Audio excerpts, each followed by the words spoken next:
afternoon, ladies and gentlemen. To our distinguished speakers and student representatives from De La Salle University, Dasmariñas, Philippines, LSPR Communication and Business Institute from Indonesia, University Technology Mara, Malaysia, and Hosei University from Tokyo, Japan. And of course, welcome to our all respective participants, lecturers, students, and practitioners. I'm Candy Hernandez, Managing Director of ASEAN PR Network. It is a pleasure for me to be facilitating today's event, Students Practitioners Online Conference on Ethics, as part of Global Alliance Ethics Month 2022. On behalf of APRN President Dr. Preeta Kamalgani, MBA, MCI-PR, APR, we would like to welcome you all at Global Alliance Ethics Month 2022, Student and Practitioners Online Conference on Ethics. The Global Alliance Ethics Month has been running for the past 3 years, and it brings attention to the importance of ethics in communication in all areas of businesses, government, nonprofit organization, and educational institution. It connects the public relations and communication professionals globally to discuss the current state of ethics and the ethical dilemmas we as professionals face in our daily work. And today, we're going to figure out more about the ethics in communication, which we divided into 4 main topics and will be handled and discussed by 4 major players in ASEAN educational institution. First, the global journalism ethics standards will be covered by De La Salle University from Dasmariñas, Philippines. Sustainability or greenwashing will be coming from LSPR Communication and Business Institute, Jakarta, Indonesia. Media literacy and ethics from University Technology Mara, Malaysia, and ethics in employment disability from Hosei University, Tokyo, Japan. Moving right along, I would like to invite Mr. Jafri Amin Osman, the Managing Director of World Communication Malaysia, and also our Regional Chair for Global Alliance for Asia Pacific. Mr. Jafri is also our moderator for today's discussion. Let us all give him a welcome for his opening remarks. Mr. Jafri, the screen is yours. Right, thank you so much, Candy Hernandez at the ASEAN Public Relations Network, Jakarta. Thank you, Candy, for a wonderful opening of the Global Alliance Ethics Month in this region. Ladies and gentlemen, first of all, I want to welcome and thank all the participants, all the universities, all students, practitioners, PR executives, and communication executives I see online. Thank you for making time this afternoon.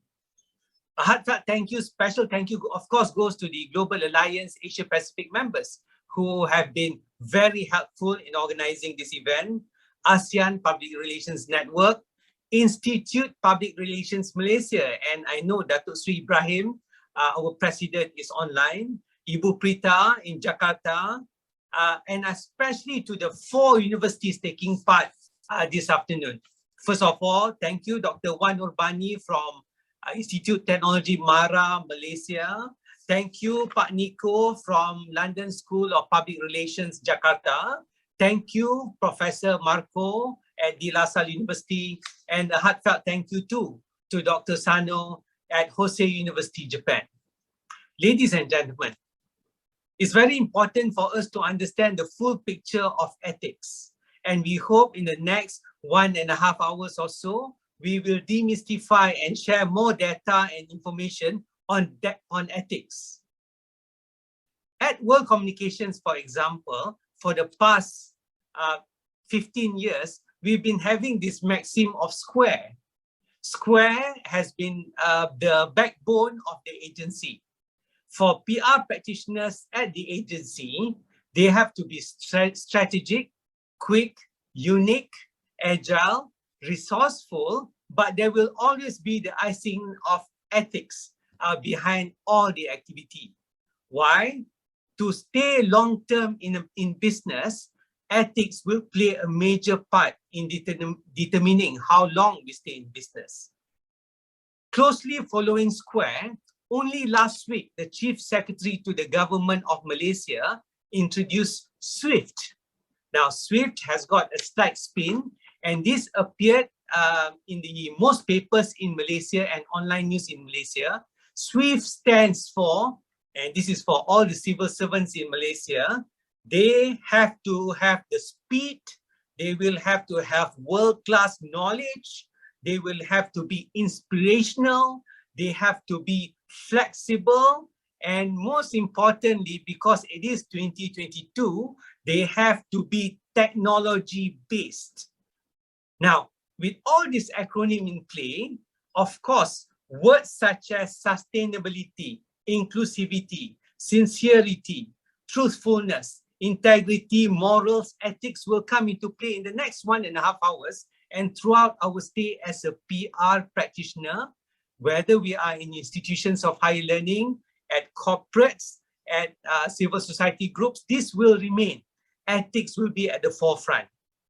And I'm happy to announce that Global Alliance, this is not our first year of doing Ethics Month.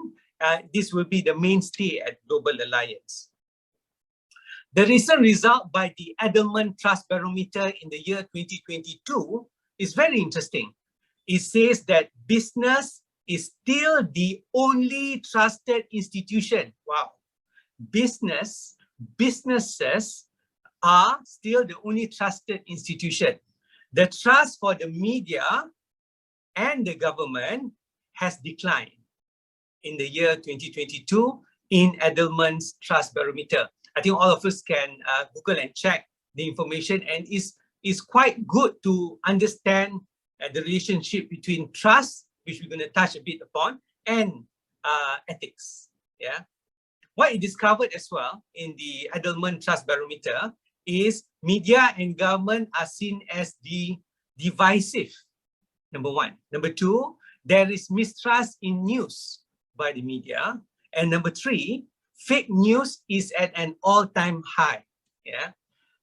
With this in mind and with all these words in play, of course now we think that it is the right time for us to hear from the four speakers. Again, a heartfelt thank you to all participants, all universities, ASEAN PR Network, IPRM, for attending to and being part of Global Alliance Ethics Month. Back to you, Candy. Jeffrey, for your very fired up opening remarks. So entering to our main session for this afternoon, as mentioned, our honorable moderator for today's conference is Mr. Jeffrey Amin Osman. Just to give you a few more background about him, he is a senior public relations consultant for the past 29 years. Mr. Jeffrey is currently the Asia Pacific Chair for Global Alliance for Public Relations and Communication Management. He is also the Vice President and a Fellow at Institute of Public Relations Malaysia. So without any further delay, let us give another warm welcome to our moderator, Mr. Jeffrey. I'm giving it back to you now. Thanks, Candy. It's brilliant, as we mentioned, and I must say a heartfelt thank you to Candy in Jakarta and the entire team at ASEAN PR Network for coordinating this event this afternoon. Ladies and gentlemen, without further ado, I think I would like to present our first speaker. Our first speaker is Dr. Wan Nurbani Wan Nurdin. He is actually the Director of Transnational Education Department, ISEX, University Technology Mara, Malaysia. And it's very interesting. Her topic of media literacy and ethics is today so important. We have many hundreds of thousands of ethical issues that go on every day. Dr. Wan Nurbani. Thank you, Mr. Jeffrey, for the introduction. Let me share my screen, and thank you so much for inviting me and for having me here. My fellow speakers, I'm indeed very blessed to be amongst all of you, and ladies and gentlemen. So let me share my screen.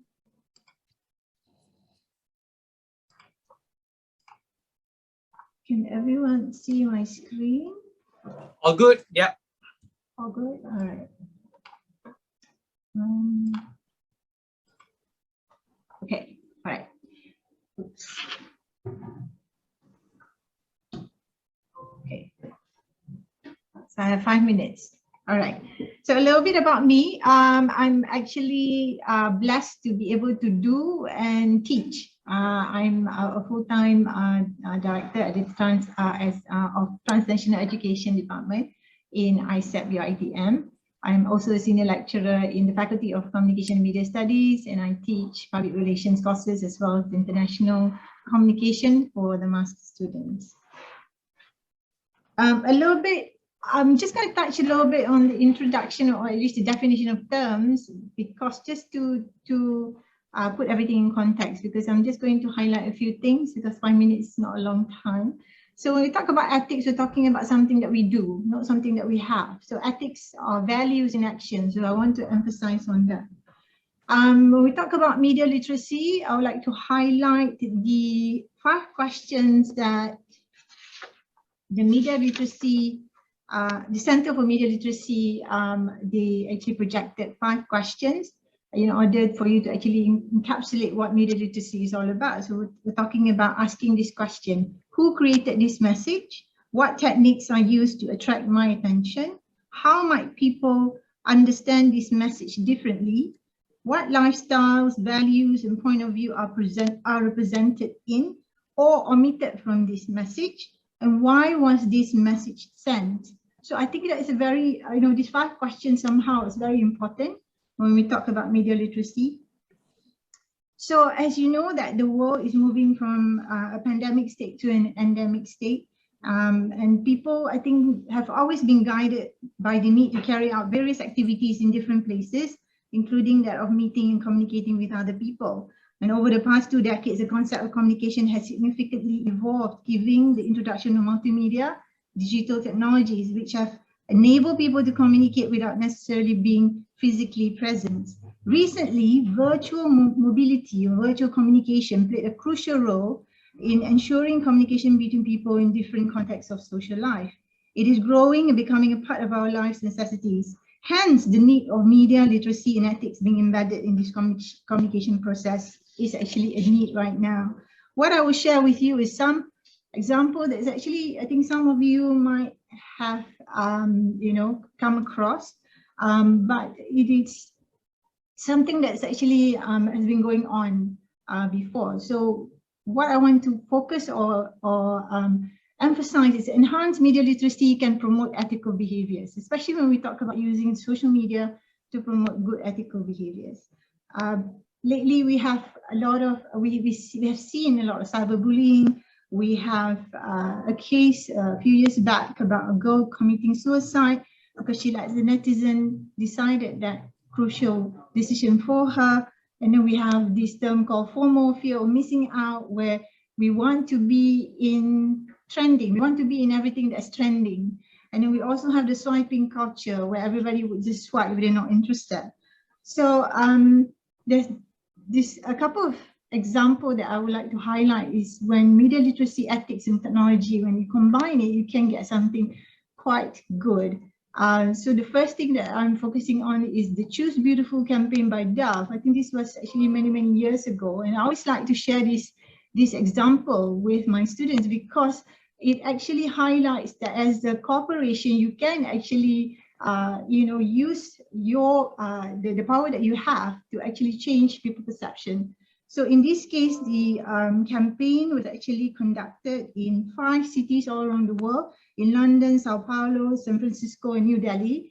So whereby they have these 2 doors that the women can actually choose to go into. So the average door or the beautiful door. So the campaign's name is Choose Beautiful campaign. And you'll be surprised to see that some people whom, you would say that she's beautiful, but she would choose the average door. And I think, the way you see yourself and the way others see you might be different. So when Dove chose to do this, they have the advertisement become less about selling the product, but more of supporting good self-esteem and making the audience share similar opinions. The second one that I want to focus is actually a study being done by Paxton, McLean, and Rogers in 2021, whereby they have analyzed a few studies that focus on images, body images, and also what the social media has actually been promoting. So young women in their study who self-identify as having positive body image was reported when confronted by idolized appearance images on Instagram, that they could control the potentially negative impact of body image by actively questioning why the content was shared and the reality of the images, especially in the marketing context. They noted that once they saw the marketing techniques were being used on them, the images lost their potential to harm their body image, consistent with the social media literacy approach, which is actually an extension of the media literacy. So again, if you know how to question where this message is coming from, for what purpose, and I think it is good, and you can understand it better, and it won't somehow influence you in the negatively. So, and the last example is about AI and ethics. So there was an article that was saying that when we talk about artificial intelligence, we're talking on how it has already proven to be able to contribute to the development and transformation of transportation, healthcare, and scientific research. However, AI has also been linked to mass surveillance, identity theft, and the spread of false news. But today you can see that more companies, big giant tech companies are taking the step forward to actually develop internal teams that will address the ethical issues that come with the widespread collection and processing of massive amount of data. So when ethics and media literacy combine, I feel that we can have a kinder society. In the recent research that I did in analyzing tweets during our first lockdown and the second lockdown, I found that there's this group of people who are, I call heroes here. They are creative in nature, they're very witty, they're passionate, they have this can-do attitude, and they just do it attitude, and they're very motivated, and they're kind, and the willingness to help. They mobilize themselves to help other people that's in need. During that Bendera Putih hashtag, the campaign, we have the Bendera Putih where the people are actually helping each other out. And for those who are actually stuck or in their houses, they can't get into food or basic necessities. So we have that. And it was actually mobilized by Twitter. And Twitter, the Twitterville, or the people who's actually in Twitter, they actually somehow discussed about it, and they acted on it. So it's just not about just discussing about it, but they acted on it. So kindness can be shown in many forms. So in this case, there's in the group level, the individual level, and I think social media can actually help in promoting and sharing kindness, and Twitter in that sense, and also other social media can actually be the platform to actually show kindness. So the question that I asked in the abstract of my abstract is actually, why is media literacy important in fostering trust in media for communication professionals in government, corporations, and NGO across the globe? I think first and foremost is moral and ethical behavior within media environments is needed to ensure trust in the narrative we consume. Media literacy, especially now in the 21st century, is a need. That because with the right information comes understanding and realization, hopefully followed by positive behavioral change after. The users need to know how to use and consume media correctly and ethically, especially in the youngsters who are prolific digital media users. We have our kids who knows better on how to use social media than us. So there is a need to nurture them from now, to train them to have a moral conscience on social media. And because when they are on social media, there's this amount of freedom that they have, that they can engage with whoever they want, whenever they want, and anywhere in the world. So we need to be able to trust what we read, like, or share. Therefore, media information literacy and ethics are important to ensure that we move towards a better, healthier, and kinder world, physically and virtually. So I would like to highlight for Malaysia, we have started a media literacy society. Some 65 teachers and lecturers have signed up to pioneer Malaysia's first ever registered society to combat misinformation and disinformation through education, launched in conjunction with the UNESCO Global Media Information Literacy Week. The initiative is facilitated by the award-winning Media Education for All movement. And I think that's a great step forward. We have other countries is also doing that in terms of providing guidelines on how we can consume and use media. I guess that's about it. I hope I am within the 5 minutes time frame. This is my details. If you want to get in touch with me, feel free to do it, and I look forward to the question and answer session. Thank you, Mr. Jeffrey, and everyone. Thank you, Dr. Wanubadi. Yes, don't worry about the 5 minutes. I know it's extended a bit, but with all the speakers, I know the challenge will always be, and it's always easier to speak for 20, 30 minutes, and to condense and to speak for 5 minutes, 10 minutes is always a challenge. I understand that. But let's try. And don't worry if you exceed your 5 minutes to 10 minutes, because this is about education and learning. So there's no problem at all. A heartfelt thank you to Dr. Wan Nurbani from UITM Malaysia for a wonderful presentation on media literacy and ethics. Now, there were many good pointers from the sample of Dove's sample where, you know, is it what you value yourself and you see of yourself, and people might not see the same thing, the same value. So it could be that, and also with regards to the data and trust. To cut it short, the format of today's presentation will be, the presenter will be from one university, and the comment or questions, we will invite students from another university to ask questions or to give comments with regard to the presentation. For this Dr. Wan Nurbani session, can I kindly invite maybe a student from University of De La Salle from Manila, Philippines? Do you have a question or any comments regards to the presentation by Dr. Wan Nurbani on media literacy and ethics? Yes. Hello, sir. I have one. I agree and I appreciate our doctor's message for today. I truly agree that improved media literacy will advance ethical behaviors. And I have two questions. One is just for curiosity, and one is a personal question. I really want to learn. And first, with all the initiatives of socially responsible organizations to enhance media and information literacy, or MIL, do you think MIL has progressed in the last 5 years? And what actions might be proposed or suggested for them to do in order to further increase or promote media and information literacy? I think in terms of development of MIL, I think there's always a development into that. But however, I feel that now a lot of countries are moving into educating primary school students. I think you have to start them young. And a lot of countries, they don't have a media literacy center. You know, in Singapore, I think they do have one.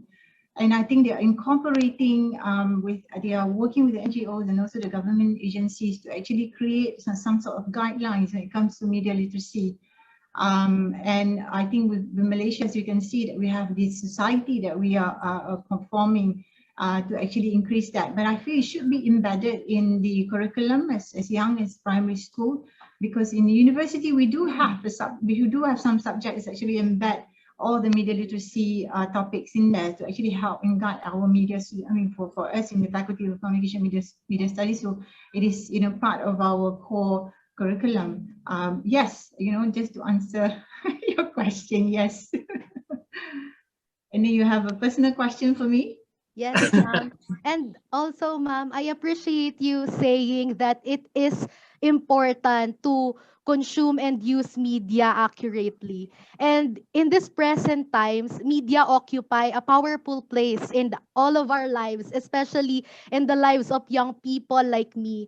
So my question is, what steps should individual or young people like us to take to strengthen media and information literacy skills?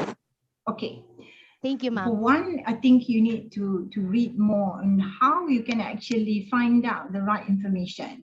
Another thing, do not be too quick to just swipe or share, because I think a lot of youngsters, and I think my oldest is as old as you.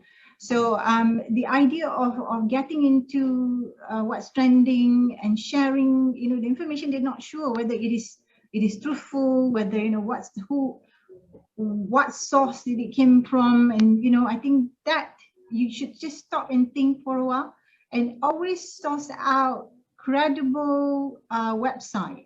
So for us as a lecturer, we always ask, you to go to a credible website or credible source whenever that you want to quote anything in your assignment. But when it comes to other trending content, I think you should just stop and think for a while. I know at this age you are young and energetic and you're eager to actually be, out there. But I think to just stop and think and to ask yourself, the first question by the Media Literacy Center, I think that's actually very good. Ask yourself, why is it, sent? Why, what kind of values embedded in it, and who is it meant for? I think these are the questions that you can ask yourself before you share the information. And I think finding information, there's a lot of information out there, but there's also a lot of fake information out there. So I think to be able to differentiate which one is the diamond and which one is the crystal, I think you need to be able to read a little bit more, and I think compare and contrast. It comes with skill and also with a bit of training, I think, to be able to compare and contrast different kind of sources with that particular information. I hope that answers your question, Yes, Felisa. ma'am. Yes, ma'am. Thank you so much for answering my questions Welcome. and for the informative and insightful talk, ma'am. Thank you. Wonderful. Thank you so much, Felicia in the Philippines. Thank you, Dr. Wan Urbani, for a beautiful, wonderful presentation on media literacy and ethics. Yeah. So we are right on schedule, not to worry. We'll go on straight to our second speaker this afternoon. Our second speaker is from Indonesia. Pak Nico, or Dr. Nico, is a senior lecturer at London School of Public Relations, Communication and Business Institute in Jakarta. Pak Nico will be talking about a very interesting topic on sustainability or greenwashing. Now, speaking of sustainability, recently, just 2 weeks ago, our agency was appointed to do a media event for United Nations, Malaysia, Brunei, and the event is together with Ministry of Finance, Malaysia, and it is a requirement for companies to understand the global goals for sustainable development. There are 17 goals. Most companies in Malaysia, and I'm sure in the region and globally, would understand these sustainable development goals. However, and I know for a fact that it is regulated now in this country for sustainability reports to be produced for public listed companies especially, and we've been engaged to do that. However, there is this question mark whether companies are just doing it because of the need, the value, their moral standing as a company, or they're just doing it because they're forced to do it. With that in mind, sustainability or greenwashing, please give a warm welcome to Pak Nico, the senior lecturer from LSPR Jakarta. Dipersilakan, Pak Nico. Good afternoon. Thank you for the warm welcome, Jeffrey. And I hope everybody is in good health today.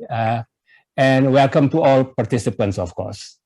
There are plenty of wonderful companies telling their environmental stories to the world, and even some aren't but should be. The incidence of pure greenwash, purposeful untruth on impact of products is not that prominent. However, there are a lot out there that comes close. Yeah? Here describes the buzzwords commonly used to greenwash as a slippery slope, and advises any company to invest in educating their marketers on the ethics of green branding. My brief presentation today will cover the specific topic to give the understanding of sustainability and greenwashing, and how is it related today in business ethics. Next slide, please. Let's start with what is sustainability. It's a paradigm for thinking in the future in which environmental, societal, and economic considerations are balanced in the pursuit of an improved quality of life. The principles of sustainability are the foundation of what this concept represents. Therefore, sustainability is made of three pillars: the economy, society, and of course, environment. These principles are also informally used as profit, people, and planet. So we start with, we continue with what is greenwashing? According to Investopedia, the definition is companies making unsubstantiated claims that deceive customers into believing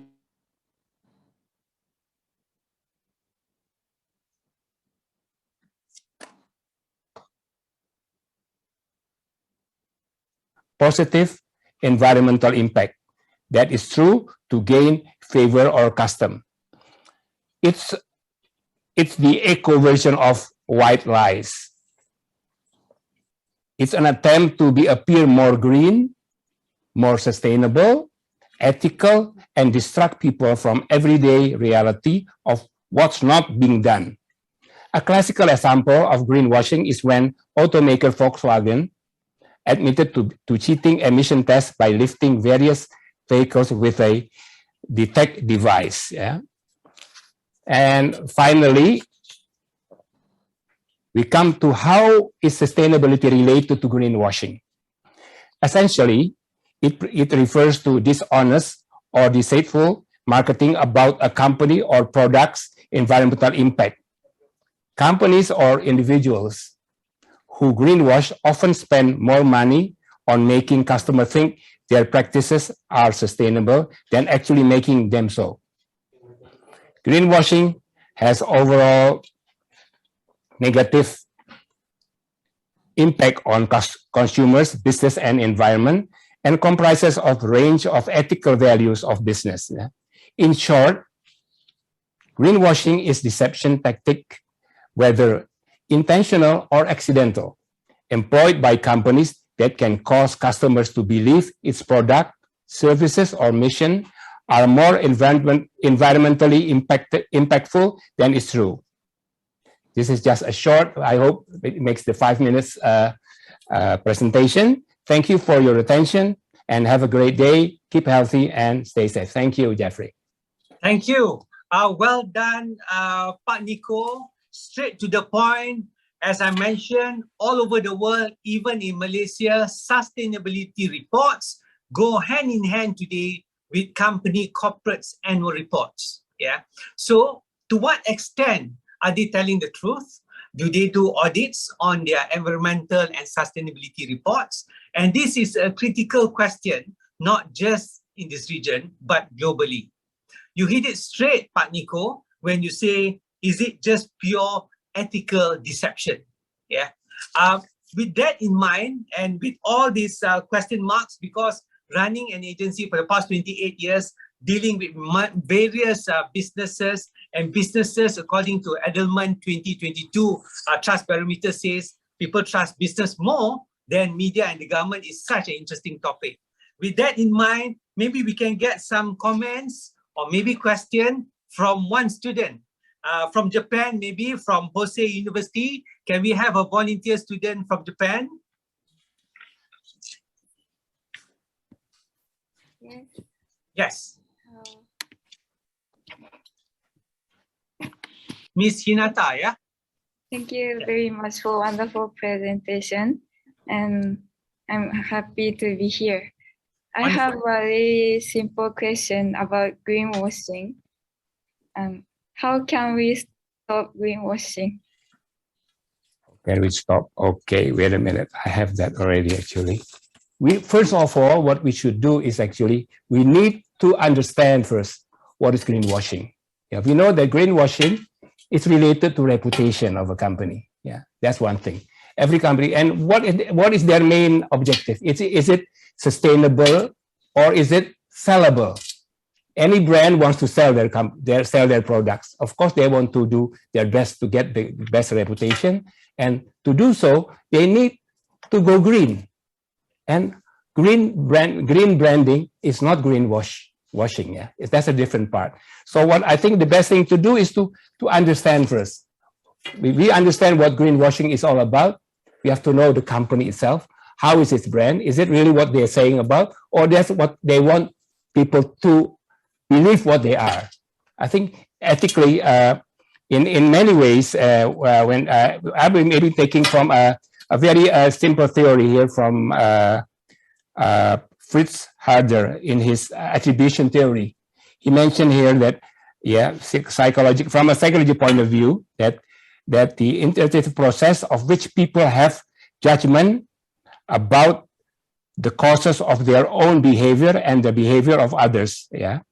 After studying, then people explain their behavior. So we have to know first, what is this brand about? We have to look over look what the media is saying. I think I really appreciate with the first speaker talking about media literacy. We have to understand, because people believe now in social media than actually from the company itself.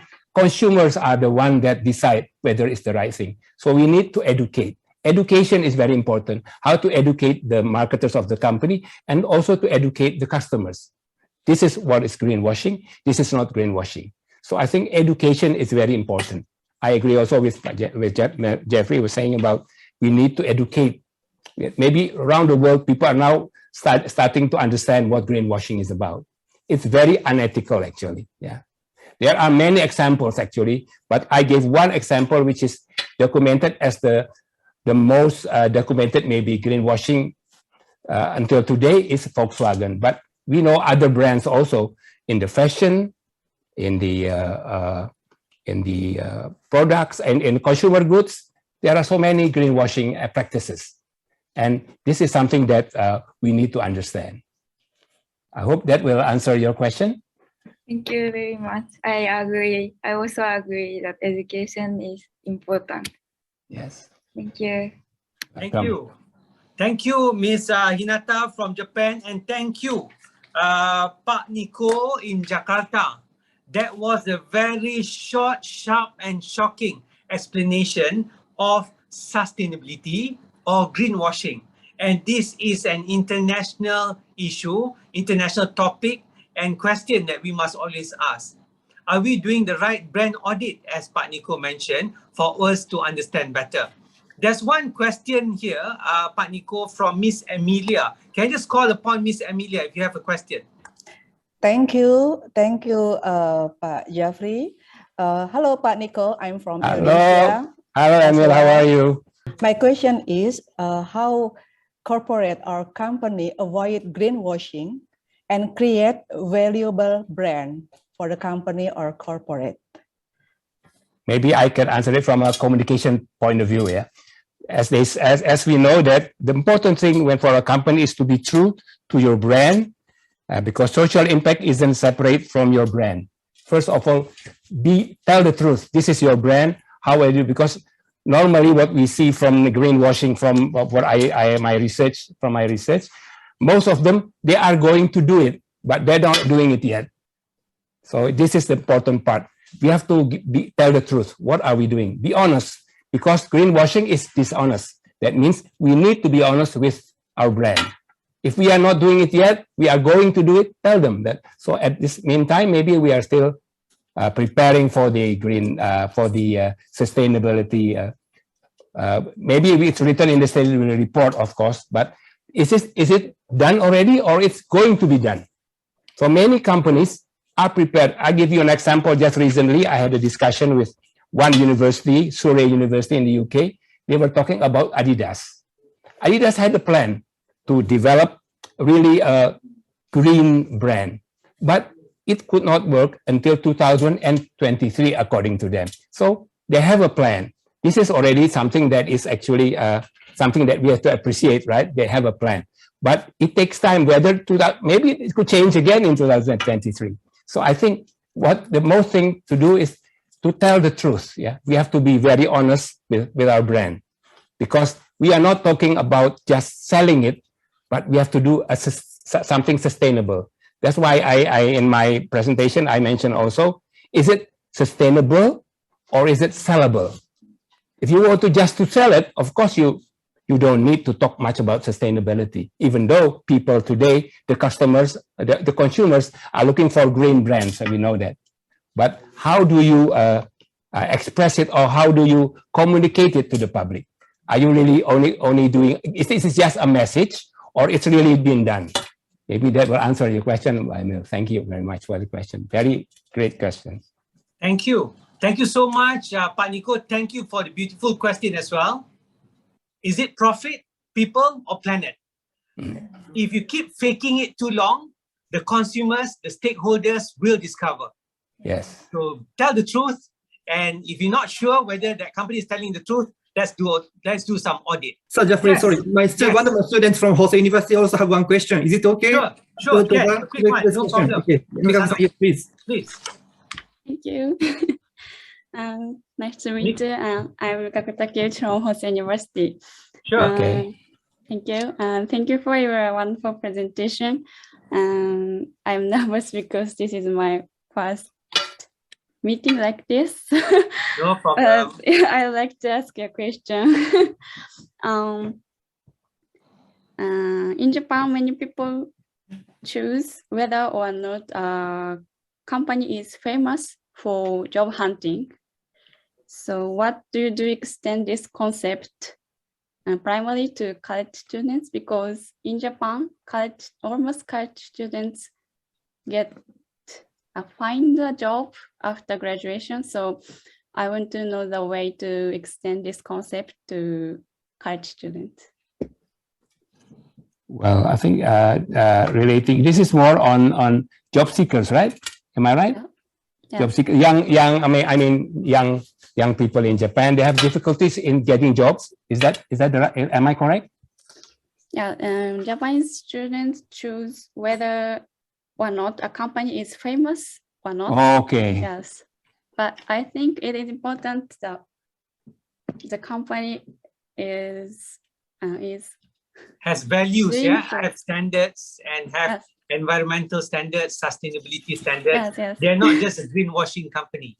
I think what she's saying could be is why are students in Japan and I think all over the world going for big brand company names? They are not looking whether the company are doing greenwashing or not.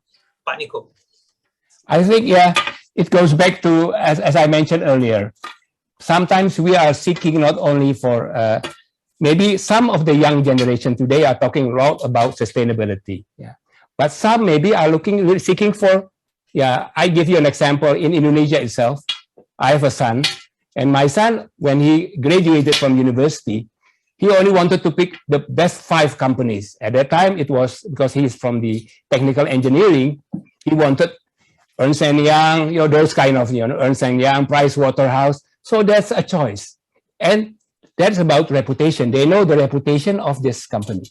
And when we talk about product companies, especially I know in Japan, because we need also to understand, we have to know what kind of, when you want to seek for a job, you need to understand also the reputation of this company.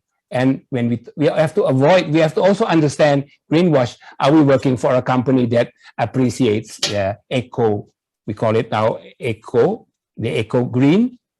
Depends on, normally I know the young generation are very critical. Yeah? They want to work at a company that has a good reputation. And I think it goes back to the student itself. Are you choosing the right company? Take note first to understand what is this company, what have they done through the media. I think look over the media, what kind of company is your choice. I think that goes back to, then we can know whether you chose the right company from your point of view. Because whenever we work, any company, of course, we have to know the company. And greenwash, this company could be practicing greenwashing, maybe not. But we need to monitor, we need to understand, see from the media, from their website, and what have they done for the world. Thank you. I hope that will answer your question. Yeah, thank you so much. Thank you. Actually, Mikako, is a very good question, very relevant. There are many students online, and I've got children of my own in their 20s searching for jobs. And of course, big brands come to mind. But what Pak Nico is saying is, please do your research and reading of all companies. I think with your generation, Mikako, you're very critical as well. You got to read well and understand the company that you're joining. And you have better feelings about joining the company after you've researched the company. Thank you, Mikako. Thank you, Bapak. I know you've extended your time. Pak Nico, Now, we will go on to Delaney and the rest after we finish the fourth speaker, because we've got time to keep. But don't worry, we will extend the time for questions from our listeners. Yeah, no problem, no problem. Now, next, I would like to go straight to Manila, Philippines.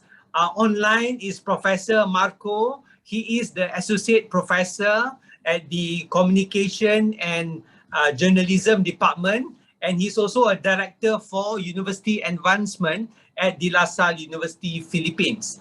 Now, Professor Marco will be talking about global journalism ethics and standards. Before we go on there, we need to understand that for students who are online, there's always this dilemma and understanding what is ethics and how do I fit in to the global journalism standards and so on. Professor Marco, with his presentation, Global Journalism Ethics and Standards. Prof. Marco. Thank you, Sir Jeffrey, and a pleasant afternoon to everyone. And I'm very pleased to share the screen this afternoon with fellow educators from different regions in Asia, and also for the students attending.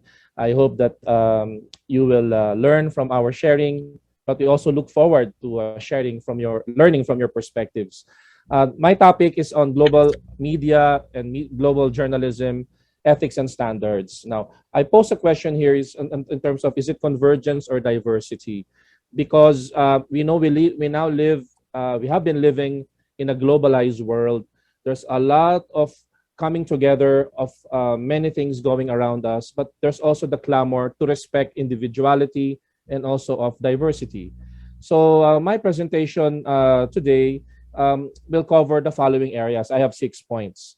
So I'll get into those points immediately because time is gold. So first is, let's define first the basic concepts that covers my topic.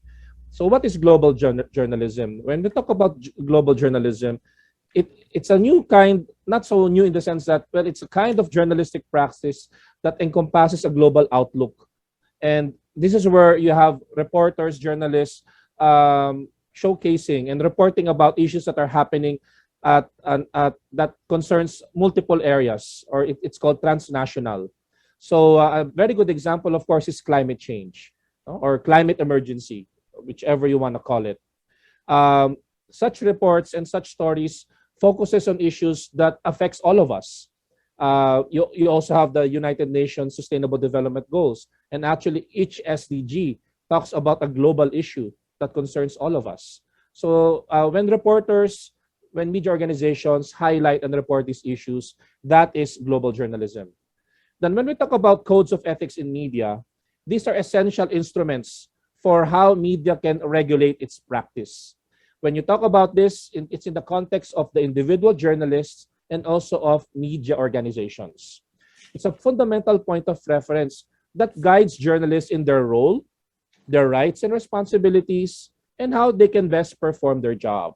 So similarly, in many other allied communication professions like public relations, advertising, and so on, they all have their codes of conduct.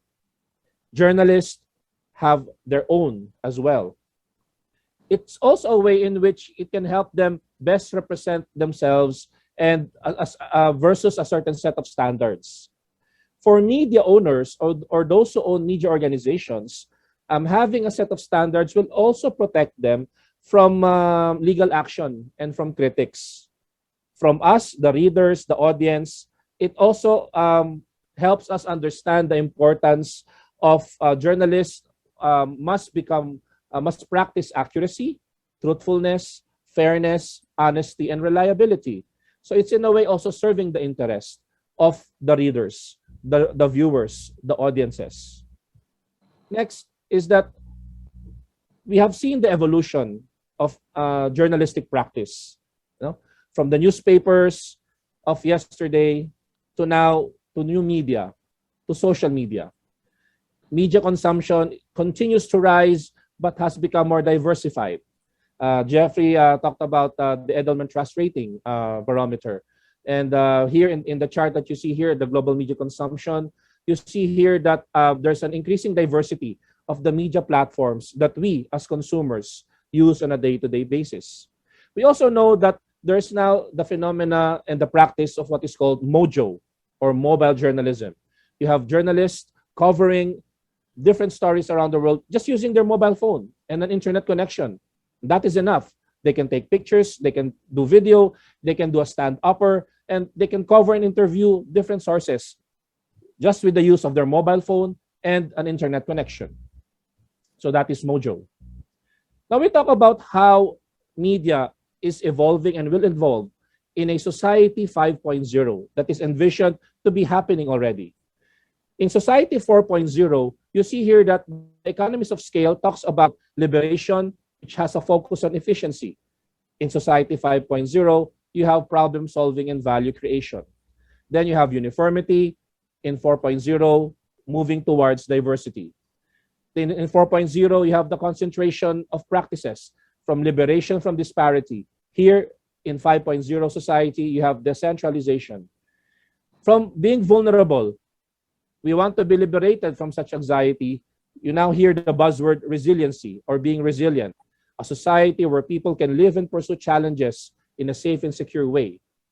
From a high environmental impact and mass consumption type of a society to a sustainable, socially responsible, and environmentally harmonious practice. If you've heard of the term the circular economy, that is what I am referring to. Next. Now, another way to look at it, to compare where we are at and where we're going to, is from the era of the information society 4.0, from cloud computing, we're now moving into big data. The role of analytics, the importance of artificial intelligence is changing our lifestyle. It's changing our practices. Okay. Now, where does journalism and media ethics come in? I'd like to raise 3 points. Why is it important to have a global media ethics standards? First is because we have a global audience. Media practitioners, communication practitioners, our audience is no longer our own communities in our own places. It's no longer geographic. It has extended beyond that because we live in a global village. So our audience is worldwide. There's also the plurality of perspectives. There are different views. If you're familiar with the Ad Fontes media bias chart, it shows you that media itself has their own biases, from the conservative to the liberal to the radical to the centrist. And finally, because of the need for this, because of the international impact and reach of news reportage.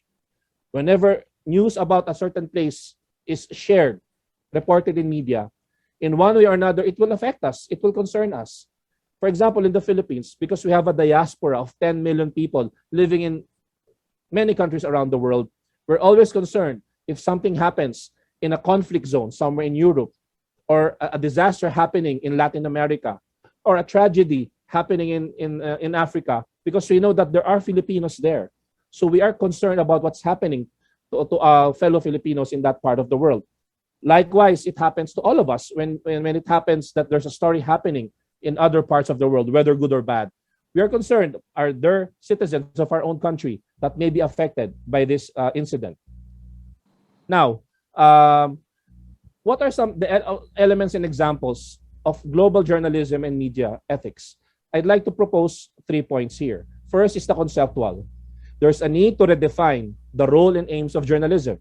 There's a need to reinterpret the principles and standards because of what is going on. This will give rise to new norms and practices. For example, did you know that there are now computers that can write news articles? What if an article is libelous? Can you sue a computer? Can you sue a computer program? It's being used now by a lot of the big news agencies. They're using AI to write stories. Second is research. The state and future of media and journalism education and practice is very important. Recently, the World Journalism Education Council released a study on this, and I will share it in my references. And it's a very important study on the future direction of journalism education and practice. Also because of the impact of socio-political realities, and also the changing landscape of the media economy, ownership, access, advertising, and also the role of technology. And then third would be the practical. What are the activities that will support and implement the global standards? Do we have that environment or the ecosystem in place? There's a need to establish self-regulation bodies like councils and networks. Many of our countries would have this, but not all media practitioners belong to these networks. Finally, there's a need to preserve, promote, and defend media freedom, especially in conflict areas. As you know, journalism is a very risky profession. There was a time that there were many journalists who were killed because of covering wars and other conflict areas. But did you know that close to 2,000 journalists died because they were covering the COVID-19 pandemic? It's either they caught it while doing their job or they got sick in the course of doing their job as a journalist. 2,000 journalists covering the COVID-19 pandemic. I'd like to invite our audience, the participants, to answer this short activity. You can type your answers in the chat box. I'd like to share just 3 items, actually, or 3 case studies. First is about Kobe Bryant. You know him as a very popular basketball player. 2 years ago, he and his daughter died in a helicopter crash. Now, many people praise Kobe Bryant for what he did, his contribution to basketball. But moments after that, a reporter from the Washington Post also retweeted a story about Kobe Bryant's sexual issues. No, he has issues with several women or allegations of sexual assault. So the question here is there a limit to truth-telling? How long should a journalist wait for a person's death before resurfacing sensitive information about their past? The second case here, so this is C1. So you can write your answers in the chat box if you want to answer the question. Second is if you're familiar with PETA, or the People for the Ethical Treatment of Animals. They're very much against the consumption of meat, and they're very much into promoting veganism. About a decade and a half ago, they came out with a very controversial campaign comparing the people who died during World War II, during the Holocaust, and comparing it to the same number of animals that is killed every 4 hours. So the title of the campaign is The Holocaust on Your Plate. So a lot of people actually felt offended, or it became very controversial. So the question here is Holocaust on your plate ethically wrongful? No? Is it ethically wrong, or is it a truthful comparison? The last one actually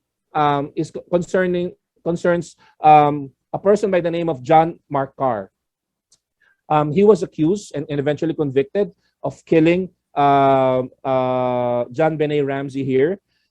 He was arrested in Bangkok, Thailand, upon the request of United States government. Now, how did authorities find out where he was? Mr. Carr was actually exchanging emails with a journalism professor in the United States. This professor reported his exchanges with Mr. Carr to the authorities. So the question here is, do you break a confidence with your source if you think it can solve a murder? Can it protect children? Or especially if it's going to protect children, half a world away. So in my last 2 slides, so if you want to answer these questions, you can share your thoughts in the chat box. So towards convergence and diversity, the image on the left is the report of the UNESCO on freedom of expression and media development. They promoted the theme of journalism is a public good because journalism is under threat. Now, the center image here, the International Federation of Journalists has already adopted a global charter of ethics for journalists, but they're not the only organization that has one. You also have the SPJ, or the Society for Professional Journalists. So there are many organizations that are now working towards promoting a more globalized outlook, a more universal acceptance and practice of media ethics, but they have not all yet come to a consistent agreement. No, there's still a lot of discussion going on. I'd like to end my presentation by reacting and responding to the hashtag for our Global Alliance Month on Ethics Matter. For me, ethics is the effective, truthful, and honest implementation of codes and standards in our discipline and in the different communication professions. Thank you so much for listening, and I look forward to the question and comments. Thank you so much, Professor Marco from De La Salle University, Manila. Beautiful presentation, and I for one love acronyms. It's easier to remember. Easier to remember topics and content, and it makes beautiful and easy sharing, especially for students online. Thank you, Professor Marco. Now, to go straight to a question, maybe now we can ask a volunteer student from University Technology Mara, Malaysia, if you have a question for Professor Marco, UITM Malaysia. Good evening, Professor Marco. I really enjoyed your presentation. It was very interesting, especially on your case study. It really, opened up to how we would redefine the global ethics and standards that we often understand from a very personal perspective. So, in my question that I would like to ask is that the basis of journalism and media ethics is always followed globally. As you mentioned, it's like a practice that is agreed or that is practiced in a global village. And so, with amidst social cultural backgrounds, recent academia's discussion have deliberated on culture to be viewed in these aspects, to be taken into consideration when we're trying to develop on journalism or media ethics. So, like you've shown on the liberation between Society 4.0 to Society 5.0, does the social-cultural landscape surrounding, the journalistic practices of the industry itself play a significant role in the development of journalism and media ethics and standards? Yeah. Thank you, Sabil, for that wonderful question. Definitely, as society evolves, as technological advances happen, it's going to affect our lifestyle and our practices.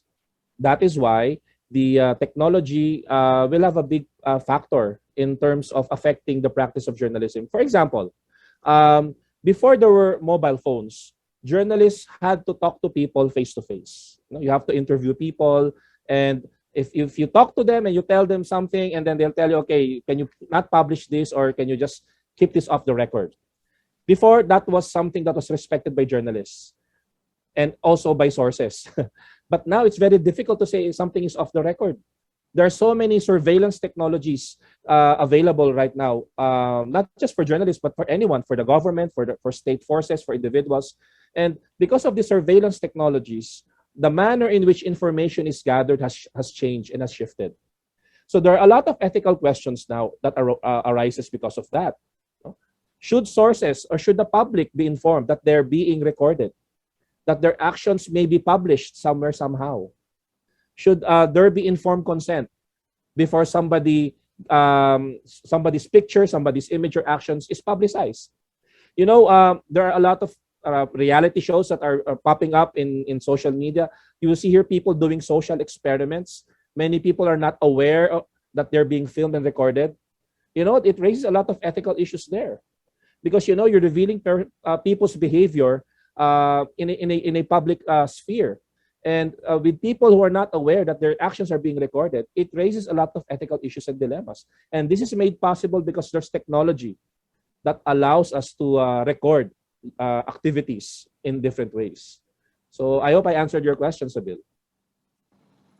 Yes, Professor, thank you so much. Thank you. Thank you, Sabir. I think the question is relevant, and I think it's well shared and well answered by Professor Marco. Do you have any more questions for Professor Marco? Anyone?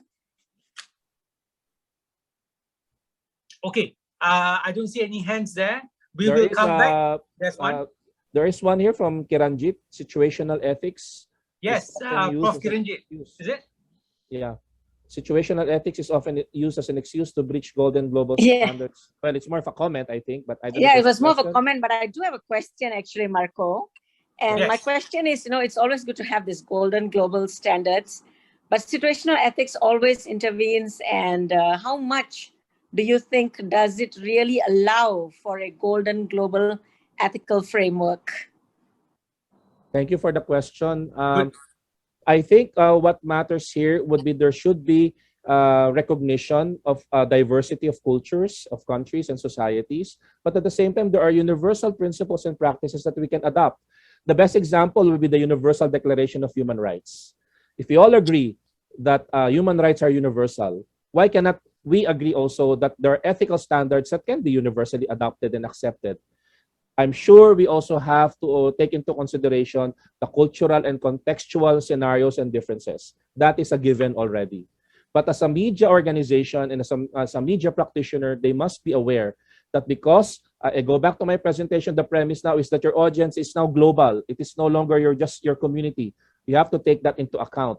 If and when a journalist or a media practitioner will do something, will report about something, and those things will come into play. It's ideal. We are not there yet, but I hope that there is discussion among the major players and stakeholders to try to arrive at a universal set of standards for this. Thank you. Thank you. Thank you, Prof. Kiranjit. Thank you, Prof. Marco. Now, if you have more questions for Professor Marco, please keep it, and we'll come back to you shortly. Yeah, we'll go on to our final speaker this afternoon. We have our close friend, our Global Alliance Asia Pacific Council member, Dr. Rohit Sano. And Dr. Rohit Sano is going to talk about a topic that is very close to his heart on disability, and the specific topic is called ethics in employment disability. And we understand this perfectly because it is part of the global sustainable standards that we've all encountered. But many countries, many organizations are still not implementing fairness for the disabled. Yeah. Even as recent as 3 weeks ago, we were lucky because the program by Sustainable Development Goal and United Nations in Kuala Lumpur for their live telecasts, for the FB Live and so on, we invited our most popular sign language translator, Miss Tan Libby from RTM. And of course, this is to assist the disabled people who are deaf, and the entire program was live on TV and Facebook with her giving the instruction. And this must be the new normal. This must be the new normal. With that in mind, ladies and gentlemen, please give a big hand to Dr. Rohit Sano, who's going to speak on ethics in employment disability. Dr. Sano. Thank you. Hi, everyone. Thank you for inviting me to the Global Alliance 6 Months online conference. My name is Ryuhei Sano, an associate professor at Hosei University, Japan, and also one of the regional council members of GAP. Today, I'd like to highlight ethics in employment disability in my presentation. As time is limited, please let me focus on 3 viewpoints only, namely people-first language, privacy and reasonable accommodation, and accessible design products and services. The first is people-first language. According to the United Nations Convention on the Rights of Persons with Disabilities, or CRPD, it says in its preamble that disability is an evolving concept, in particular interaction between persons and attitudinal and environmental barriers. People-first language is the starting point. We are supposed to respect individuals and not to stereotype persons with disabilities. In a practical situation in the context of work and employment, for example, at the office, is there anyone who says a person without a disability as a normal person? How about their parking and bathroom? Nowadays, the term generally accepted in the business sector is called accessible parking or bathroom, not handicapped parking or bathroom. These terms are very sensitive for persons with disabilities, which we should keep on our mind. The second is privacy and reasonable accommodation. The United Nations CRPD says reasonable accommodation means necessary and appropriate modification and adjustments. Moreover, privacy in work and employment should be well respected regardless of their disability. So please let me address some sample cases. When it comes to ethics and communication at a workplace for persons with visual impairment, considerations such as color universal design, assistance in writing, accessible information, magnifier, things arranged in clock position, and also proper guidance for those with visual impairments are needed. From the perspective of ethics and communication in employment for persons with hearing impairment, it is highly encouraged to consider sign language interpretation, communication or writing board, and also other necessary support for urgent cases such as an emergency. In the eyes of persons with physical and other disabilities, accessible working environment is a must. It is directly related to their privacy, and also accessibility must be considered proactively. Nowadays, there are more and more persons with developmental disorders. Some specific consideration may be needed in ethics and communication. For example, some may prefer being in a quiet environment where others don't interfere with their work in principle. The point is to respect the difference of each of them, not to stereotype of their needs without due consideration. The third is accessible design products and services. There is a movement for accessible design products and services. In my view, this is very important in public relations as well. Eventually, they should be available regardless of disability.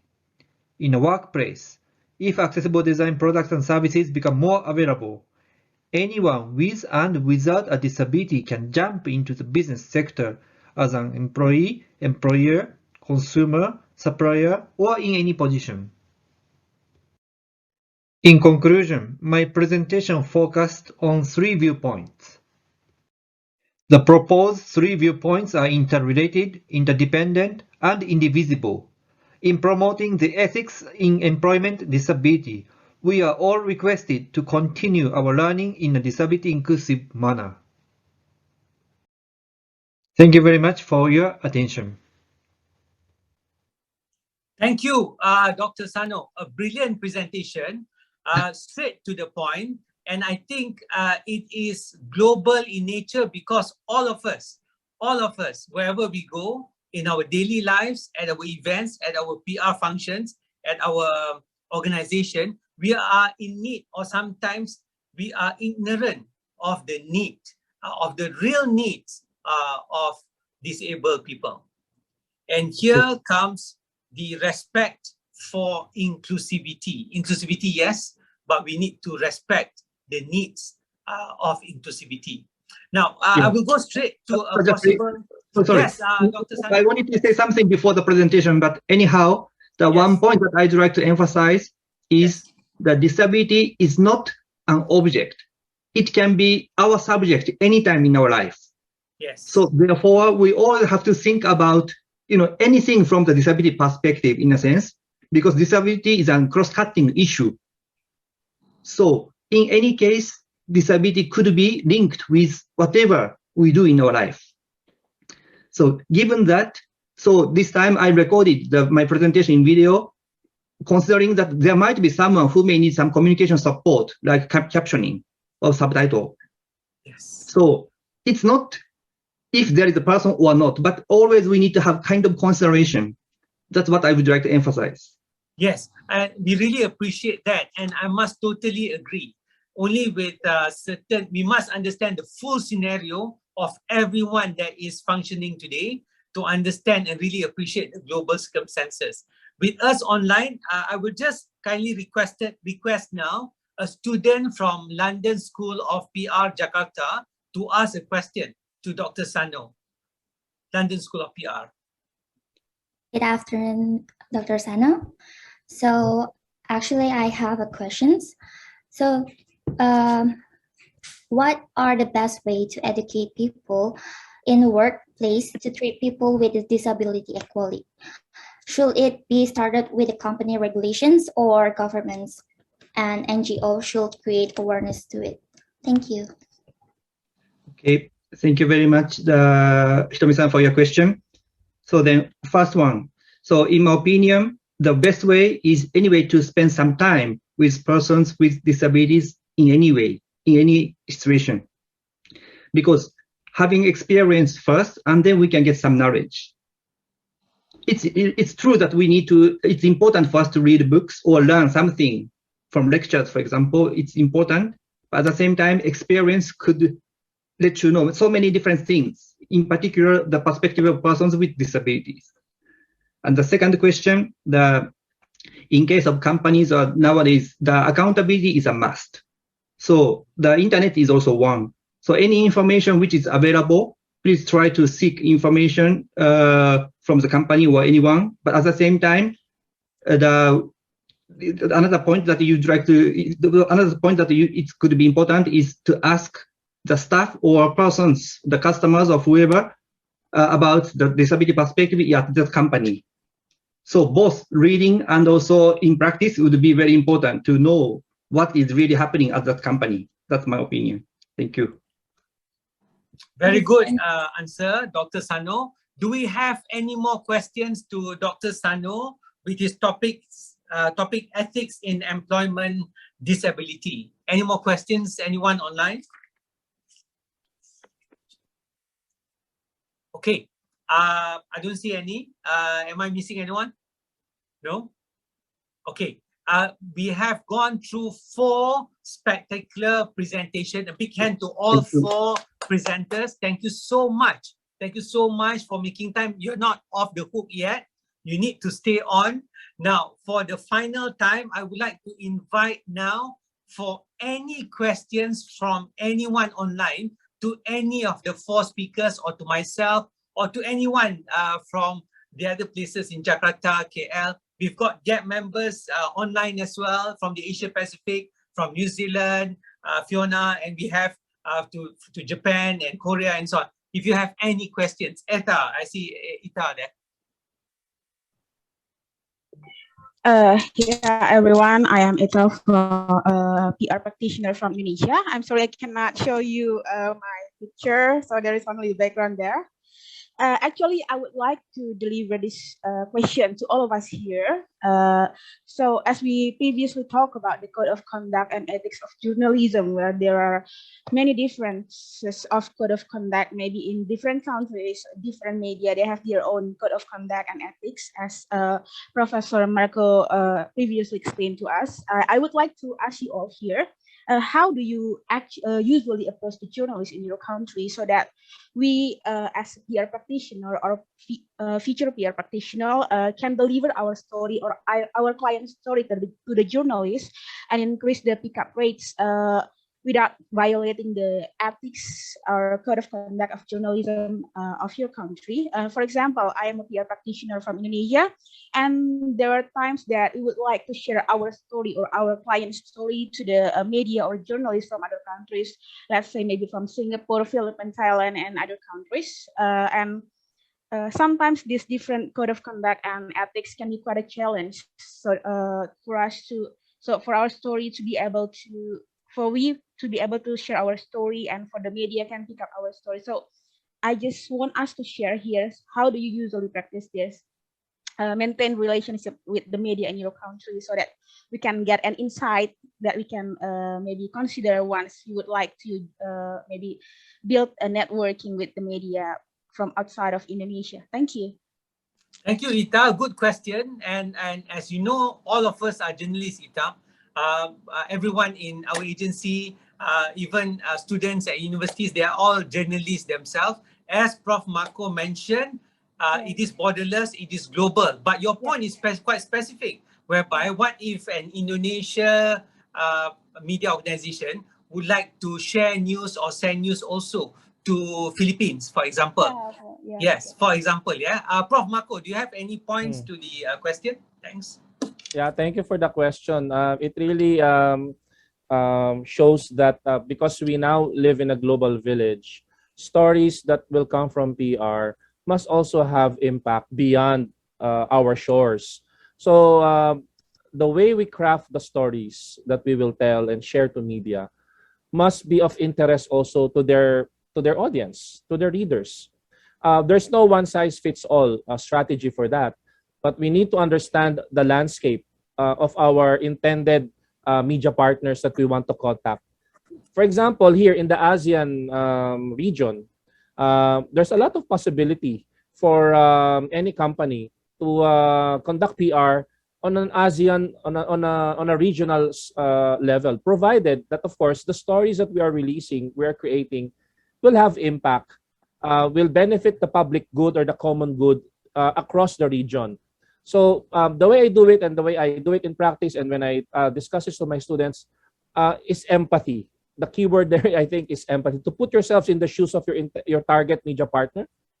How would they see the story if they get it? Is it something that will appeal to their readers?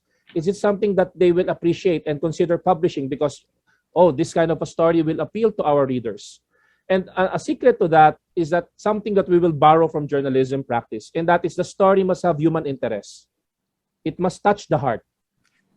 Anything that you do as a company and organization, if it has that human element and if it will touch the heart of your reader, that is a very good story that you can pitch to any media company or organization. Thank you. Thank you, Prof. Marco. Very clear. Human interest stories do sell, and I think it crosses borders. I think that's quite clear, Ita, with the answer. Anyone else who would like to chip in the question by Ita? Anyone else? Okay, can I just move on now very quickly? I want to thank again all presenters. I want to thank Dr. Wandurbani. I want to thank Pak Nico in Jakarta. I want to thank Prof. Marco in the Philippines, and of course, Dr. Sano in Japan. Online as well, we have the Secretary of Global Alliance and also a board member of Global Alliance Asia Pacific, a close friend of mine, a fellow practitioner. Online, we have Miss Fiona Cassidy. She is also the chair of the Public Relations Institute of New Zealand. Maybe we can have a few words from Fiona in New Zealand. Fiona. Kia ora everybody, how are you? I suppose one of the things that I'd really like to say is that what we haven't actually talked today is about the code of ethics as us as public relations professionals. And while we've had looked at the unethical or ethical behaviours that we need to consider in business, the thing that overrides it is our ability as practitioners and professionals to adhere to our code of ethics. We have one of the most important jobs in the world, but we must make sure that when we advocate for people, that we are honest, that we use our expertise, that we are independent, loyal and fair. Most institutions throughout the world, whether that be a school, a university, a public relations society, or even indeed, just like Mr. Jaffrey, World Communications have ethics for their people as practitioners. So my thing for you is when you think about ethics, it starts with you. It starts with you, the professional. And if you can't be honest and open and transparent, then you are in the wrong game, because we have the best profession in the world because we get to represent our clients and tell stories that need to be told and bring people together and actually bring about change. So my thing to leave with you today is understand the code of ethics that underpins your profession wherever you are in the world. Thank you so much, Fiona. Remember, Code of Ethics for all PR and communication practitioners. Remember that without this Code of Ethics, we cannot go far, and by right, we cannot practice. And this is critical, and this is critical. Thank you, Fiona, for joining in this afternoon. Really appreciate your time. I'm sure it's about, 10 o'clock at night now. That's about it. Sorry, 9:30. Thank you so much, Fiona, again, for joining us. Now, as a final slide, I must give my love to everyone online. I'm sure that it's not too late for me to say Happy Valentine's Day still. It was just a few days ago. And remember, LOVE in ethics must stand for you as a leader and leadership in ethics. O must stand for all of us are working for an organization. Please look through your organizational ethical behavior, whether it's in line with standards that you have and that the country has for ethics. V must be, as Dr. Sano mentioned, visual, vocal, and verbal consistency for everyone in order for us to prosper in ethics. And finally, the E must be the word ethics itself, which must be the icing of our work and of our program this afternoon. With that in mind, ethics starts with you. I hand over to Candy in Jakarta. Thank you, everyone. Thank you so much, Mr. Jeffrey. Thank you so much. This is like really so rich conference, and everyone is like very engaging and like really interacting with each other. I know there's a lot of questions that we've read in the chat box, so please feel free to contact us at APRN. Later on, we'll try to get all your questions and send them all to our speakers, and we'll later on send the answers to all of you. So finally, we've come to the end of our event today. Thank you to all our speakers, our moderator, Mr. Jeffrey, and of course to all our participants. I do hope that this conference has given us new insight and a deeper understanding about ethics in the different fields of communication.